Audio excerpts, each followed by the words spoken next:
Hello and happy Wednesday. I am Meredith. I am here with our message for the 19th of March 2025. We have I think it's Wild Reflections Tarot. I struggle to remember the name of this deck every time.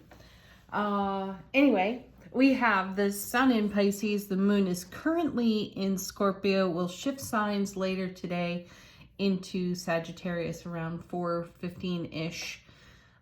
And then we have Venus and Mercury in retrograde. Let's see what's on offer in our energy field. What are we interacting with today? Ooh, starting the reading with a king again. Didn't we do that a few times last week? Anyway, King of Wands. This is about our ambition, assertiveness, motivation. I like this because divine masculine energy in tarot is assertive. It's giving, and the King of Wands is pretty passionate about whatever it is he's up to, though stable, harmonized, and balanced at the same time. Then we have Eight of Wands, swift moving energy.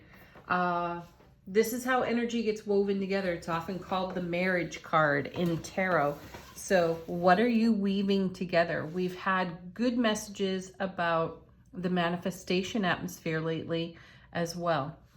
In light of there being retrogrades, there's grace and there's ease within our ability to manifest, or we are much more comfortable with our ever-present ability to manifest. I like that. So we're assertively, passionately, ambitiously weaving energies together in a swift-moving atmosphere. We're combining things. This is our own form of divine alchemy right here. And we're doing it with the Ace of Cups right smack in the middle of the reading. This card for me falls into my category of happiest cards in tarot. We know the Four of Wands, we know the Ten of Cups, we know the Sun are three of the most favorite. This is one of mine. I add that to the collection, along with the Ten of Pentacles, by the way. So this particular ace is love, bliss, joy, and happiness on overflow. So this is the energy in which we are undertaking our activities today. Excuse me, and the way we are weaving energy together. Beautiful. And the Justice card. And didn't I just say harmonized, balanced when it came to this particular king? And that's what I feel here. I also feel like some of us have stepped out of a people-pleasing role. Thank goodness.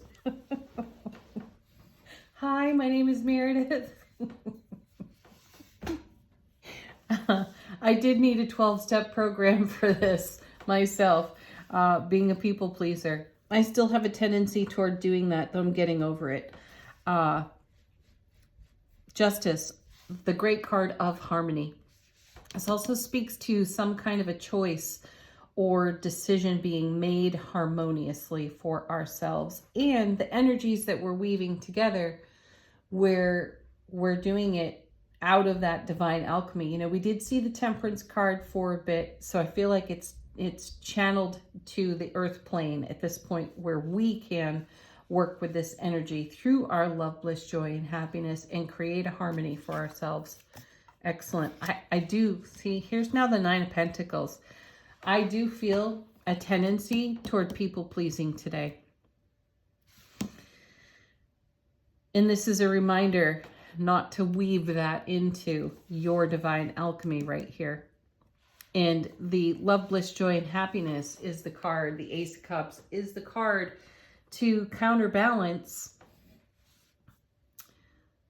our potentially compromised self-sovereignty. So I see no negative indicators here. I just understand that sometimes we do things out of habit because we're comfortable saying yes. Be wise to what you commit to is what I'm getting here, and make sure you make your choices and your decisions in your self-sovereignty, which is being the self-made, soulfully present and aware individual, overflowing with love, bliss, joy, and happiness, the way you were born to be. Bottom of the deck, what's going on for us? How's the universe helping us out behind the scenes? Our first card, Judgment. Not surprised to see it. We'll probably see it a lot through retrograde season. This is an opportunity to resurrect, review, reconsider, and reinvest our energies. So reconsider, review, take the position of the Hanged Man, which we saw so much of in the previous 2 weeks, right? And consider your enlightenment. Every time you paused for enlightenment, consider that when you find yourself in review because of retrogrades, or in review because of a tendency toward upsetting the balance for yourself by being a people pleaser rather than showing up soulfully present, self-sovereign. Yeah, there's the Lover's card. See, a decision, a choice to be made. That's what this card is really all about. And the leverage point on this card is the Ace of Cups. Whatever choice we make, decision we make, must be made in heart space from a soulfully present, awake, aware, alert, self-sovereign position. Otherwise, we are potentially doing something that's comfortable, that may not necessarily serve our highest and greatest potential. Check that out for yourself. Be mindful what you say yes to. Four of Pentacles. Yeah, this is, this card is called the Miser in Tarot. And I don't really know that Miser is the right nickname for this card. It is taking action in a harmonized, balanced, solid way through the energy of love and in consideration of everything we've invested into up to the now moment. The whole suit of Pentacles is really about investing in what grows. So make your decisions, make your choices based on what's going to grow and flourish in love, bliss, joy, and happiness. Ace of Swords. Brilliant clarity, everlasting strength. So here again, we've got two aces in the reading, and as you know, aces neutralize challenging energy. This is not going to be difficult for us to navigate. As a matter of fact, I have the sense that we're going to see what we do out of comfort, out of habit, out of behavior. And we're going to question that for ourselves. Excellent. And then Seven of Swords. Yeah. Seven of Swords is potentially, it's called the Thief, and it's where we have the tendency to sabotage ourselves. So see, the message isn't too far away from the Judgment card potentially resurrecting something out of our comfort zone for us so that we can see it and look at it in a soulfully awake, aware, alert presence and get into our sovereignty. Underneath that, look at this, 10 of Pentacles, 6 of Wands, victory, success. See, this is developing into another one of those readings where we've got to challenge ourselves to do something a little bit different because we want some different results. Just take it easy, take it slow, take a breath, be enlightened. Angel answers, fresh message, confirmation of the reading, answers to your questions. Okay, what do we have? Ooh, 2 of them falling out. Helpful people. You'll find them. And don't stop doing what you're doing. Definitely pause for wisdom, for garnering our gains. Definitely do that. Just don't quit.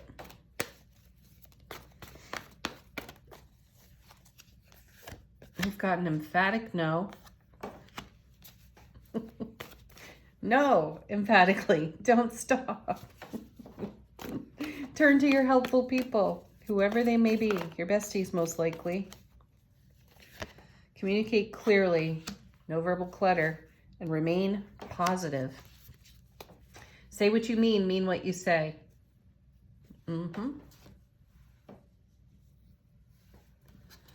Angels and ancestors. How is our soulful presence informing our waking consciousness? I'm putting that back in because we just had that card.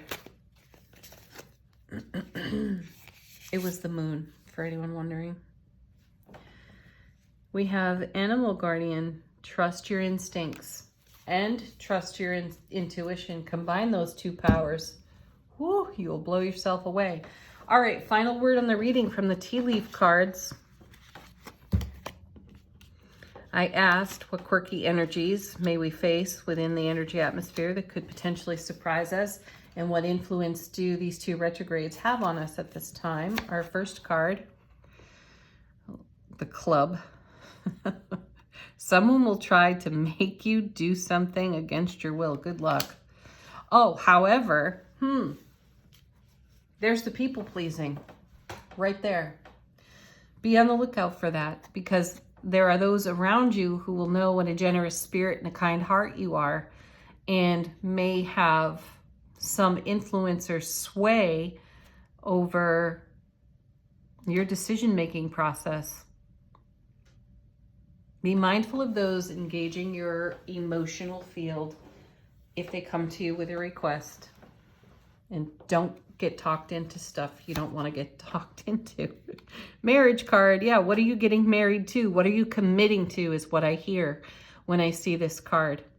And I'm thinking of the Eight of Wands too, how energy is woven together. Be thoughtful, be considerate, and be kind as you consider requests or what looks like or feels like an offer coming your way. Check what kind of commitment is anticipated from you. Then we have Cup. You should accept valid criticism. Ooh, helpful people.